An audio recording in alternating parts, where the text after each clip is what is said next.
आज हम बात करने वाले हैं थिंक एंड रिच करो। सॉरी दोस्तों, पर इसके बाद मेरे पास हार्ड कॉपी नहीं सॉफ्ट कॉपी था जो कि मैंने नेट से पढ़ा था। ये बुक बहुत कमाल की बुक है। तो इसमें नेपोलियन हिल कहते हैं कि सोचो और अमीर बन जाओ, सोचो और अमीर बन जाओ। लेकिन लोग क्या कहते हैं, सोचते नहीं हैं।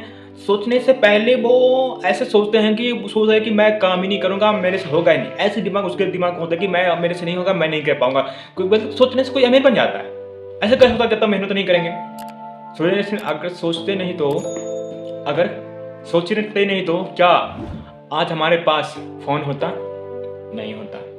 अगर सोचते नहीं होते क्या आज हमारे पास लैपटॉप होता? नहीं होता। अगर हम सोचते नहीं तो क्या हमारे पास आज एरोप्लेन होते? नहीं होते। हवा में उड़ते? नहीं उड़ते। अगर हम सोचते नहीं तो क्या आज हमारे पास ऐसी ऐसी चीजें होते? नहीं होते। अगर हम सोचते नहीं तो क्या हमारे पास बल्ब होते? नहीं होते। देखो पहले क्या हुआ, पहले सोचा ना उसको, फिर उसके बाद विजुअलाइजेशन किया, उसके बाद जाके उस पर काम किया, तब जाके आज रिजल्ट हमारे पास हमारे साथ में हम दिख रहे हैं, है ना। बोल रहे सोचने से अमीर नहीं होता है। सोचने से सब कुछ होता है, लेकिन आपको खुद उस पर विश्वास करना चाहिए। आपको एक दिन आप उसमें सफल जरूर होंगे। तो नेपोलियन इसमें कहते हैं कि सोचो और अमीर बन जाओ। तो एक दिन आप बताओ, अगर हम कोई भी चीज मतलब कि समझ लो हम 10वीं क्लास में है ना, 10वीं क्लास में हैं हम। 10वीं क्लास में हम क्या सोच लेते हैं, मुझे डॉक्टर बनना है, इंजीनियर बनना है ना। डॉक्टर बनना है, इंजीनियर, उसी हिसाब से हम सब्जेक्ट लेते हैं, उसी हिसाब से हम काम करते हैं। वैसे इस हिसाब से किसी को आर्ट्स लेना होता है, किसी को कॉमर्स, कोई साइंस लेता है, किसी को इंजीनियर बनना होता है मैथ लेते हैं, कोई अगर किसी को डॉक्टर बनना होता है वो तो बायोलॉजी लेते हैं। क्यों? पहले हम सोचे ना, उसके बाद +2 क्लियर करते हैं, उसके बाद हम नीट का प्रिपरेशन करते हैं। नीट का प्रिपरेशन मतलब एक बार में नहीं होता है, 2 बार में होता है, 2 बार में नहीं, तीसरी बार में हो जाता है। ऐसा कोई भी चीज़ नहीं है कि जो कि तीसरी बार में ना हो, अगर तीसरी बार में ना हो, चौथी बार में जरूर होता है। क्यों? पहले हम सोचे तब ना होगा। पहले हम क्या गए, पहले सोचे, फिर उस पर काम किए, फिर उसको विजुअलाइजेशन किए, फिर उसमें काम किए, तब जाकर रिजल्ट हमें मिला ना। इसलिए कहते हैं पहले सोचो, पहले उसके बारे में सोचो, फिर विश्वास करो, फिर उस पर काम करो। लेकिन आपको इसमें एक मेन पॉइंट ये है कि आपको खुद पे विश्वास करना चाहिए और लगन से आपको काम करते जाना है, कंसिस्टेंसी बनाए रखना चाहिए आपका अपने लाइफ में। एक दिन आपको सक्सेस जरूर मिलेगी। मान लो एक स्टोरी बनाता हूँ। एक कंपनी, बहुत बड़ा कंपनी है, उसको मान लो बिल्कुल सिंपल सा चीज़ है, बिल्कुल सिंपल सा एग्जांपल बताता हूँ। उसको बस एक ऐसा चीज़ बनाना है, मतलब कि मान लो फ़ोन बनाना है, बस सिंपल फ़ोन है ना।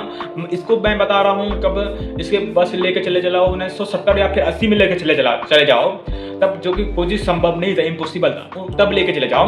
बस उस कंपनी को बस एक फ़ोन बनाना है ना। क्या बनाना है? फ़ोन बनाना है।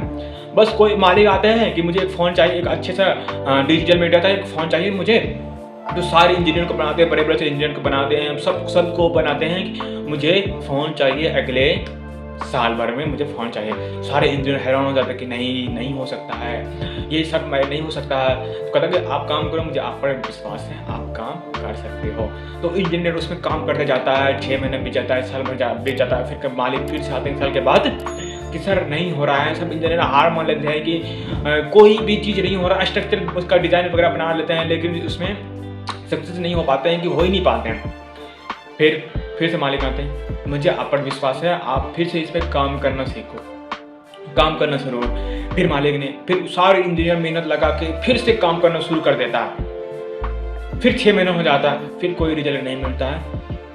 फिर मालिक आते हैं, नहीं सर नहीं हो गए, ये नहीं हो सकता, ये इम्पॉसिबल है, संभव है, ये नहीं हो सकता। फिर मालिक आते हैं, मुझे विश्वास है आप पर, आप कर सकते हो, आप करो। फिर अगले 6 महीने के बाद आता है, डिजाइन कंप्लीट हो जाता है, फ़ोन बन के रेडी हो जाता है। इस बुक में आपको सब कुछ बताएंगे कि थिंक एंड ग्रो रिच। मैं इसमें स्टोरी अलग है, मैं कुछ अलग स्टोरी बता रहा हूँ। अगर इस बुक को आप पढ़ते हो ना, आपके माइंड पूरा क्लियर विजुअलाइजेशन होगा, पूरा क्लियरिटी आपके माइंड में आ जाएगी। क्या हुआ? बनाना फ़ोन कितने 2 साल में बना। कितने साल में बना? 2-2.5 साल में बना ना। पहले सोचा, फिर उसमें काम किया, फिर अगर आप अपने अंदर बिलीफ सिस्टम बना लेते हो ना, आपका बिलीफ सिस्टम स्ट्रांग है ना, आप कुछ भी कर सकते हो, आप कुछ भी कर सकते हो, आप हार नहीं मान सकते। चलो और एक स्टोरी बताता हूँ। एक बच्चे पैदा होते हैं, मतलब कि उसके बाद वो उसको सुनाई नहीं देता है, उसके माँ बाप उसको डॉक्टर के पास लेके जाते हैं। डॉक्टर कहते हैं कि ये सुन नहीं सकते हैं, ये बोल भी नहीं सकते और सुन भी नहीं सकते। डॉक्टर बोल देते हैं कि नहीं, ऐसा नहीं हो सकता है, ऐसा कोई भी ये भी चीज़ नहीं है कि जो मैं इसको इम्प्रूव कर सकता हूँ, ऐसा नहीं हो सकता। लेकिन उसके पेरेंट्स होते हैं, उसको खुद पर विश्वास होता है कि नहीं, मेरा बच्चा अगर सुन नहीं सकता है तो ये तो कोई बात नहीं, लेकिन मैं अपने बच्चे को जो है ना, उसको ऐसे फ्यूचर में ट्रीट नहीं करूँगा जो कि फ्यूचर में सुन और बोल नहीं सकते।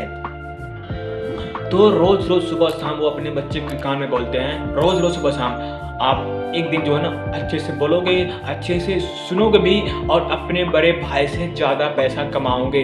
रोज़ रोज़ तो अगले 8 साल 9 साल 10 साल तक वो इस प्रैक्टिस को उसके कान में बोलते रहते हैं। लेकिन वो एक दिन क्या करते हैं, एक दिन वो बोल जाते हैं, है ना। एक दिन वो बोल जाते हैं, एक दिन वो सुन भी सकते हैं और वो म्यूजिक गाना वगैरह भी सुन सकते हैं, मूवी भी देख सकते हैं, अच्छे खासे सब कुछ काम करने लगते हैं।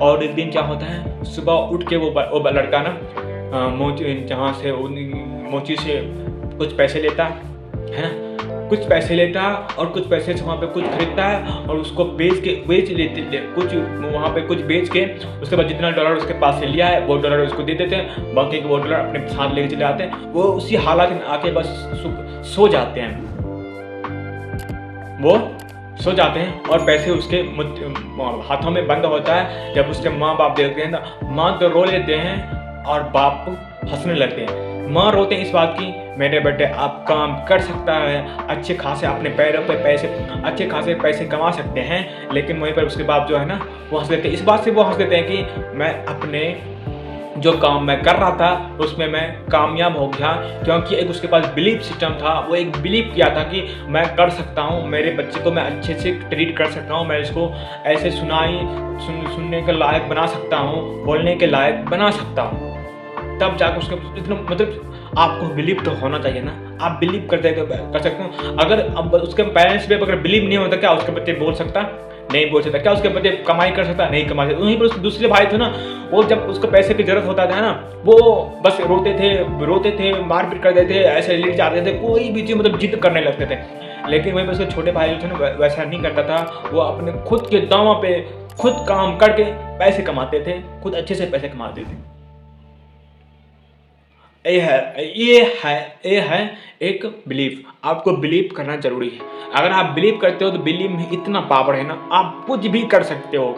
सबसे पहले आपको बिलीव करना चाहिए। अगर कोई भी आप काम करते हैं ना, उसको अपने डायरी में लिख लो और ये लिख लो आपको कितने टाइम तक चाहिए और क्या चाहिए। और उसके बाद उसके बदले में आप ये भी लिख दो कि इसके बदले में आप क्या देने सकते हो। आप अपना टाइम दे सकते हो, इसके लिए जी जान मेहनत लगा सकते हो, कंसिस्टेंसी बनाए रख सकते हो, पैसे से बनाए रख सकते हो, हार्ड वर्क बनाए रख सकते हो। उसके बाद एक कॉपी में लिख लो, एक डायरी में लिख लो और उसको सुबह शाम रोज सोने से पहले और उठने के बाद आप उसको पढ़ो, विजुअलाइजेशन करो, उस पर विश्वास करो कि बोलो कि हाँ मुझे ये मिल गया है, मुझे विश्वास है, मुझे ये मिल गया है। आप अब अगले कितने साल, 2 साल में चाहिए, 1 साल में चाहिए, 5 साल में चाहिए, आपको वो मिल जाएंगे। अगर आपको 5 करोड़ की नौकरी चाहिए, फिर 5 लाख की नौकरी चाहिए, तो मुझे अगले 2 साल में 5 लाख की नौकरी चाहिए। आपको विजुअलाइजेशन करना किस हालात में आपको चाहिए। आपको एक सेल्स मैन के आपको 5 लाख की नौकरी चाहिए, महीने के 5 लाख चाहिए, या फिर आप एक कंपनी स्टार्ट करके 5 लाख की महीने की कमा सकते हो। आपको डिसाइड करना है कि आपको किस हालात में आपको जो चीज़ आपको चाहिए, आप उसके बदले में क्या चीज़ चाहिए। सफलता, अगर आपको सफलता चाहिए, सक्सेस चाहिए, उसके बदले में आपको कुछ ना कुछ तो देना होगा, कुछ ना कुछ उसको तो देना होगा, तब जाके आपको सक्सेस मिलेंगे ना। नहीं तो ऐसे कैसे मिल सकता है। इस नेपोलियन इस बुक में इतने अच्छे तरीके से बताया है यार, नेपोलियन हिल ने। इस बुक को पढ़ो, समझो और खुद पे काम करो। बहुत कमाल की बुक है। अगर इस बुक की डिटेल और भी चाहिए, अगर इस बुक के बारे में अगर आप और भी कुछ सीखना चाहते हैं तो आप मुझे कमेंट में बताएं, फिर मैं इस बुक को और एक बार अच्छे से डिटेल में बताऊंगा। दोस्तों, अगर मेरा वीडियो अच्छा लगा तो मेरे चैनल को सब्सक्राइब जरूर करना, कमेंट जरूर करना, लाइक जरूर करना, शेयर जरूर करना।